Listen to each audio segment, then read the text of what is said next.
बहुत जबरदस्त बात। और अब हम आ रहे हैं भावेश भाई के पास। भावेश भाई गुजराती हिंदी बोलेंगे। आपके फैमिली बैकग्राउंड के बारे में, एजुकेशनल बैकग्राउंड के बारे में, अर्ली लाइफ में कुछ चैलेंजेस जो रहे उसके बारे में थोड़ा बताइए। मेरा जन्म गांव में हुआ था 1984 में, और जिंदगी बहुत अच्छी चल रही थी। 3 भाई 1 बहन है, और बहुत अच्छी जिंदगी चल रही थी। जो मांगे वो मिलता था, क्योंकि मेरे पापा फार्मर थे और वो खेती बाड़ी करते थे। लेकिन हमारे पापा ने मेरा बचपन नहीं देखा, क्योंकि वो खेत में ही रहते थे। और मैं 10वीं में पढ़ता था, और जैसे मैं पढ़ा हूँ 9.5, जो कि 9.5 ही पढ़ा हूँ। 10 आधे साल में मैं सूरत आ गया, और 11 और 12 का मैंने सिर्फ एग्जाम दिया। लेकिन 9.5 इसलिए पढ़ा हूँ क्योंकि 10 जब बढ़ता था तब दिवाली का समय था और मेरे पापा का देहांत हो गया। I lost my father. तो ऐसा लगने लगा कि अब क्या होगा, सब बंद हो गई, इनकम बंद हो गई, सब कुछ खत्म हो गया, ऐसा लगता था। लेकिन मेरे बड़े भाई था, तो वो सक्षम थे, तो उसने संभाला, मुझे पिता का प्यार दिया और बड़ा गया। मेरी शादी कर दी और जिंदगी ऐसी चल रही थी, और मैं सूरत शिफ्ट हो गया, तो डायमंड में लग गया, डायमंड सीखने में लग गया। मेरे पापा है ना, वो बचपन से मुझे एक बात सिखा रहे थे कि बेटा है ना, किसी पर निर्भर नहीं रहने का, किसी पर तू निर्भर नहीं रहने का। हम तीनों बच्चों को बिठा के बता देते कि कभी भी निर्भर नहीं रहने का, अपने पैरों पे खड़ा होने का। तो जब भी हम पढ़ते थे, वेकेशन आ जाता, सूरत आ जाता था, तो मैं कुछ ना कुछ डायमंड वाले के यहाँ चले जाता था और डायमंड का काम सीख लेता। तो वैसे ही मैं वहां सूरत, गांव से सूरत शिफ्ट हुआ, डायमंड में चला गया। डायमंड में 2500 रुपए की जॉब करने लगा, और 2500 रुपए की जॉब करते करते एक दिन ऐसा हुआ कि मैं जो जॉब कर रहे थे उनको मैं पूछता रहता कि आपको जॉब में कितने साल हुए? तो कोई बोलता है मुझे 15 साल हुए, कोई बोलते 20 साल हुआ, कोई बोला 30 साल हुआ। तो मैं बोला 30 साल में अभी आपको क्या मिलेगा, क्या मिल रहा है? तो बोले कि वही का वही है। तो मेरा घंटी एंटीना है ना खड़ा हो जाता है। 30 साल देने के बाद कुछ नहीं है, तो मेरी लाइफ तो वैसे ही रहेगी। भूखा आदमी आइडेंटिफाइड। इतने सारे लोग काम कर रहे थे 15-20 साल से, उनकी भूख मर चुकी थी, उनका पेट उसी में संतोष कर लिया था, उन्होंने एडजस्ट कर रहे थे, कॉम्प्रोमाइज कर रहे थे। इनको वो गवारा नहीं था। तो मुझे लगा कि जॉब में मुझे कुछ होने वाला नहीं है। तो जॉब से मैंने करते रात को जो पार्ट टाइम होता है उसमें मैंने एक LIC के ऑफिस में जॉब करना चालू कर दिया। वहां पे मैं कुछ फॉर्म फिलअप करता था, उसका कुछ जो भी काम होता था मैं करता था, उसके लिए कॉलिंग करता था। तो उसका मुझे 3000 3,500 रुपए और एक्स्ट्रा मिल जाते थे। फिर मुझे, मेरे जो जॉब कर रहा था, तो उसने मुझे बोला कि तेरा काम अच्छा है, तो एक काम कर, LIC की एजेंसी ले ले। तो उसने मुझे LIC का एजेंसी दिला दिया। तो फिर मैं LIC का काम करने लगा और अच्छा काम होने लगा। तो मुझे लगा कि काम अच्छा हो रहा है। तो फिर ऐसे ही चल रहा था। तो एक दिन 2012 में फिर LIC का काम चल रहा था, बढ़िया काम चल रहा था। फिर 2007 में मेरी शादी हो गई। शादी होने के बाद धर्मपत्नी आई, तब मैंने जॉब छोड़ने का डिसीजन ले लिया, क्योंकि LIC में मैं इतना पैसा अर्न कर रहा था कि मेरे घर चल रहा था। तो मैं बोला अगर फुल टाइम काम कर लूं तो बहुत बढ़िया होगा। तो जैसे ही मैंने LIC का काम फुल टाइम करना स्टार्ट कर दिया और जो अपना डायमंड का काम वो छोड़ दिया, फिर ऐसा हुआ दिन में कोई बंदा मिलता नहीं था। हमारे वराछा में ज्यादा जितने रिलेशन वाले वो रात को ही मिलते, सब डायमंड में। तो मैं बोला दिन में क्या करूंगा, दिन में खाली बैठना पड़ता था। तो मैंने टेक्सटाइल का काम स्टार्ट कर दिया। फिर टेक्सटाइल में मैंने काम की शुरुआत की। तो सुबह जाता था, 8 बजे घर से निकलना, रात को 9:30 10 बजे तक टेक्सटाइल का काम करते थे। फिर LIC का काम करते थे, रात को 12-1 बजे घर आना। तो नई नई शादी हुई थी, तो दुल्हन बोलने लगी ये कहां में फंस गई, तुम तो घर में रहते ही हो, तुमसे शादी करके मैंने अपना समय खराब नहीं कर दिया। ऐसा बोली एक बार कि मुझे ऐसा लग रहा है कि शादी करके मैं कहां फंस गई। पढ़ी है साथ, लेकिन है तो सबकी नानी ऐसी लगती है। कभी कभी ऐसा सवाल और जवाब देती है तो लगता है ये तो बहुत पढ़ी लिखी है। तो मैंने बोला ठीक है, तुम्हारी बात भी रख लेते हैं। तो मैं कुछ ढूंढ रहा था। आप लुकिंग जोन में थे, आप लुकिंग जोन में थे, ढूंढ रहे थे आप। यस। वेस्टीज किस साल में आया आपके पास? वेस्टीज आया 2017 में। उससे पहले मैं भी गोरो की कंपनी में मैंने काम किया 5.5 साल। कुछ मिला वहां पे? कुछ हुआ वहां पे? कुछ नहीं मिला, सिर्फ 3.5 या 3.25 लाख का कर्जा मिला, क्योंकि अपलाइन का सिल्वर मेंटेन करने में उसने मुझे इतना पीवी डलवा दिया कि उनका सिल्वर हो गया और मैं खुद पितल हो गया। 2017 में जब वेस्टीज आपके पास आया तो आप नेगेटिव नहीं थे? मैं फुल नेगेटिव था, लेकिन 2017 में एक कॉल आता है और उस कॉल करने वाले बंदे को मैं आज तक नहीं मिला। उस कॉल आया कि भावेश भाई आप क्या कर रहे हो? मैं बोला मैं टेक्सटाइल का काम कर रहा हूं। तो बोले कि एक एमवे जैसी कंपनी है, आपको देखना है। तो मैं पहले से ड्रीमर था, मुझे कुछ करना है। तो मैंने बोला हाँ। तो उसने मुझे बुलाया कल्पेश भाई के घर पे। पहले उनके घर पे बुलाया। कल्पेश भाई 7वीं मंजिल पे रहते थे, और जो जिसने मुझे कॉल किया वो 5वीं मंजिल पे। तो जैसे ही मैं कल्पेश भाई के घर जा रहा था, तो नीचे आ गया अपार्टमेंट में, तो उसका कॉल आया कि मैं घर पे नहीं हूँ, कल्पेश भाई मिलेंगे आपको, ये नंबर पे चले जाओ। तो मैं कल्पेश भाई के घर गया, कल्पेश भाई बैठे थे वहां। मैंने प्लान देखा, लेकिन जो मुझे कल्पेश भाई से मिलाने वाला बंदा है मुझे आज तक नहीं मिला कि वो कैसा दिखता है।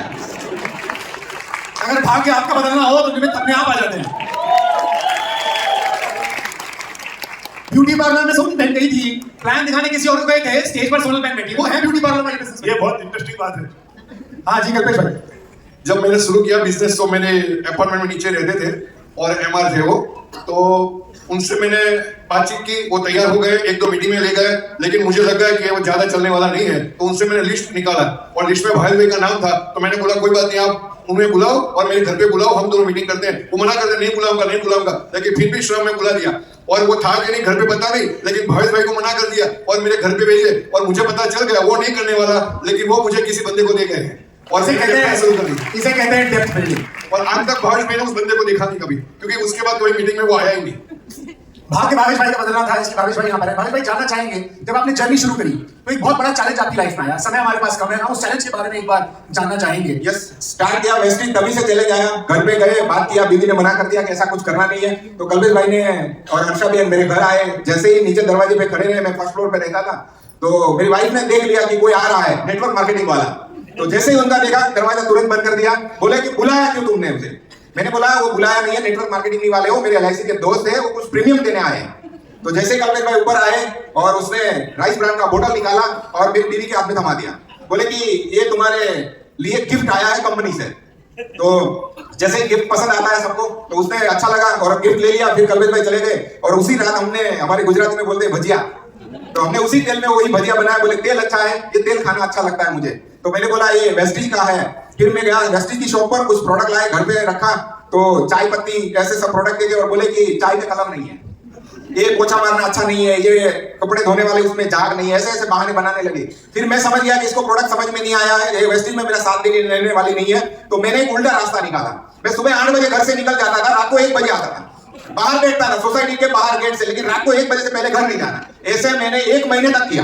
फिर एक दिन वो चिंता में ऐसे हो गए कि तुम क्या कर रहे हो, और दिन में जब भी मैं घर आता तो बोलती मुझे यहाँ जाना है, मैं बोला कल जाएंगे, यहाँ जाना है, मैं बोला कल जाएंगे। तो इतना परेशान उसको ऐसे इमोशनल किया कि बोले कि ये कौन सा काम कर रहे हो, घर में नहीं रहते हो। तो मैंने बोला कि हमारे टेक्सटाइल में तो क्या करें, ऐसा ही काम रहता है, तुम मेरा साथ दे दो, मेरे पास बहुत अच्छा काम है और वही काम करें कि हम दोनों साथ में रहे। तो फिर वो मान गई और हमने स्टार्ट किया जर्नी। तो पहले महीने 223 रुपए आए, फिर दूसरे महीने 21 हुआ, तीसरे महीने 23 और चौथे महीने में, छठे महीने में जब उसके अकाउंट में 42,269 रुपए आई, तब से आज तक मुझे नहीं बोली चाय में कलम नहीं है। फिर जर्नी को बहुत अच्छी तरह रन कर रहे थे। फिर मैं 18वें महीने में गाड़ी अचीवर्स बन गया, स्टार बन गया, मेरी इनकम 93,000 हो गई। फिर 1 लाख प्लस इनकम हर महीने आ रही थी, बहुत जबरदस्त चल रहा था। मेरे नीचे मैं स्टार था, मेरी टीम में एक डायमंड ब्रेक हो गए, और कोरोना के पहले 2 ही महीने में भूचाल आया, और जो मेरे डायमंड थे लीडर्स, उसके दिमाग में कुछ धुन चढ़ी, वहां से मुझे 40 से 45 हजार पीवी मिल रहे थे, और वो पूरा लेग, वो अकेले डायमंड नहीं गया लेकिन पूरा लेग लेके चले गए, और मेरा बिजनेस धड़ाम देके नीचे आ गया। फिर उसका देखिए और एक लेग येलो भी था, वो भी चला गया। तो जैसे ही मैं डायमंड की तैयारी कर रहा था, तो स्टार से नीचे सीधा सिल्वर, कभी कभी ब्रॉन्ज क्वालिफाई करना भी मुश्किल हो गया। तो 1 लाख की इनकम ले रहा था, वहां से 8-10 हजार की इनकम पे आ गया। पर आप नेगेटिव नहीं हुए? नेगेटिव होता था, कभी ऐसा लगता था कि नहीं करना, ये क्या है, ऐसा है, लेकिन कपिल भाई के पास जाके बैठ जाता था, उसका नाश्ता करता था और उनके साथ इमोशनल टच था। तो कपिल भाई बड़े प्रेम से उसका रास्ता हमें दिखाते थे, और फिर मैं पॉजिटिव होकर काम करने निकल जाता था। फिर कोरोना आया, कोरोना में फिर मैं 1 लाख की इनकम पे पहुंच गया। लेकिन फिर आपने बताया ना वो सांप सीढ़ी वाला खेल, तो जैसे ही मैं सीढ़ी आती थी, चढ़ के ऊपर जाता था, तो आगे जैसे चढ़ूं तो कोई ना कोई सांप रहता था। तो मैं तो रहा वेजिटेरियन, तो सांप को मार नहीं सकता था। लेकिन ऐसा ही एक हादसा अभी थोड़े दिन पहले ही हुआ कि जैसे ही मैंने बड़ा डिसीजन लिया, मैंने और कल्पेश भाई ने बैठ के बड़ा डिसीजन लिया कि इतना काम बड़ा करने वाले, और सब कुछ तैयारी थी, और मैं अंकलेश्वर से प्लान करके घर पे आ रहा था, और अचानक ही मेरे ट्रेडिशनल बिजनेस, मेरा इन्वेस्टमेंट सेक्टर में इतना बड़ा लॉस हुआ कि मुझे न्यूज आया कि ये हो गया है। तो सूरत के बाहर राज होटल है, वहां पे मैं पहुंचा था, जहां से मैं हाईवे पे गाड़ी बीच में रुक गई, एक्सीलेटर दे रहा हूं लेकिन गाड़ी चल नहीं रही है। फिर पता चला गाड़ी गियर में नहीं है। ऐसा कुछ हादसा मेरे साथ हुआ, क्योंकि उस दिन 30 लाख रुपए का लॉस हो गया था। एक मध्य क्लास फैमिली के लिए 30 लाख बहुत बड़ी अमाउंट होती है, क्योंकि उसको कमाने में सालों साल लग जाते हैं। फिर वहां से मैंने कल्पेश भाई को कॉल किया कि, तो बात नहीं कर पाया, रो रहा था। तो कल्पेश भाई ने बोला क्या हुआ भावेश भाई, बोला, फिर बड़े हिम्मत जुटा के उससे बात की, भावेश भाई चिंता मत करो, आप मेरे घर आ जाओ। आप मेरे घर आ जाओ, सब कुछ ठीक हो जाएगा, आप सिर्फ अपने आप को संभालिए और घर आ जाइए। फिर मैं कल्पेश भाई के घर गया, शांत से बैठा, हर्षा बेन थी, उसने भी मुझे सवाल दिया, दिव्य था, सारे पटेल फैमिली, आज कल्पेश भाई है, आज बड़े भाई से कम नहीं है, और दिव्य और हर्षा बेन एक माँ का प्यार दे रही है, क्योंकि ये वेस्टिज का नतीजा है। तो उसने जब उसके घर गया, सबने संभाला मुझे, फिर मैं घर आया, फिर काम करने की शुरुआत की, बड़ा भी काम करेंगे, बड़ा डिसीजन लेंगे। लेकिन फिर एक बार घर जा रहा था अपने, और कार में जा रहा था, और आज मैं बताऊं कि जो मैं काम कर रहा हूं उसमें आलस ना हो जाए, या तो मैं अपने आप को डिमोटिवेट ना हो जाऊं, इसीलिए मेरी प्यारी दुलारी, मैंने एक मस्त कार ली, luxurious, I love my car, Tata Harrier की 22 लाख रुपए की। लेकिन वो 1.25 साल से मैं अपने आप को सजा दे रहा हूं, 1.25 साल से वो गाड़ी को मैं बैठा नहीं हूं, वो गाड़ी को 600 रुपया भर के पार्किंग में खड़ा करा है, और उस पर डिसीजन लिया है कि जिस दिन मैं बड़ी पिन अचीव करूंगा तब उस कार में बैठूंगा। आज हर महीने 31,000 रुपए की EMI भर रहा हूं, 2,000 की इंश्योरेंस और 600 रुपए का पार्किंग चार्ज कर रहा हूं, हर महीने में उसको भर रहा हूं। मैं भी अपने आप को सजा दे रहा हूं, क्योंकि ये बिजनेस में बड़ी पिन लेनी है मुझे। भावेश भाई, आप 2 बार गाड़ी में बैठे, मुझे लगा वो कहानी सुनाओगे आप, पर आपने वो कहानी नहीं सुनाई। आपके साथ भी बड़ा हेल्थ चैलेंज हो गया था। मैं उसके बारे में जानना चाहूंगा, समय थोड़ा कम है हमारे पास। तो मैंने एक छोटी कार रखी है, वैगनआर, और मैं घर जा रहा था वैगनआर लेके, और गाड़ी 80-90 की स्पीड में चल रहा था, और मैं अचानक ही गाड़ी में बेहोश हो गया, और जैसे ही गाड़ी में अंदर बेहोश हो गया तो मेरी गाड़ी पता ही नहीं कैसे चली और रॉन्ग साइड में चली गई, और सामने आने वाली गाड़ी के साथ आमने सामने हो गई, गाड़ी टक्कर हो गई, गाड़ी पूरी खराब। लेकिन मुझे कुछ नहीं हुआ, मैं अंदर के अंदर ही बेहोश था। और जब मैं 1.5-2 घंटे के बाद होश में आया, तब हॉस्पिटल था, तो हॉस्पिटल में जब आंख खुली तो मैं बोला, ये कहाँ हूं, मैं तो घर जा रहा हूं। तो फिर बताया कि आपका एक्सीडेंट हुआ है और ये हुआ। तो मैं डॉक्टर ने पूछा क्या हुआ, तो बोले कि कुछ नहीं हुआ, आप सही है। तो मैंने पहला भगवान को थैंक यू बोला कि हमने कुछ अच्छे काम किए होंगे कि इस जिंदगी में आज दूसरा जन्म मिल गया है, राइट। और आज कितने समय बेड रेस्ट पे रहे आप?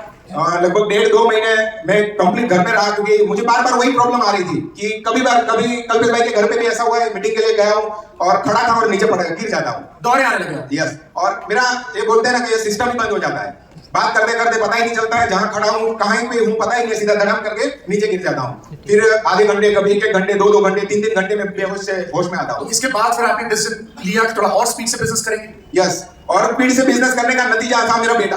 एक दिन मैं जब हॉस्पिटल से घर आया तो मेरा बेटा मुझे पूछता है, 10वीं क्लास में है, तो मेरा बेटा मुझे पूछता है कि पापा आप जब 10वीं में थे तो आपके पापा का देहांत हो गया, मैं आज 10वीं में हूं तो आपको कुछ हो जाता तो मुझे क्या हो जाता। सबसे बड़ा सवाल, और ये सवाल आप अपने आप से पूछ सकते हैं, और ये कहानी एक नहीं है।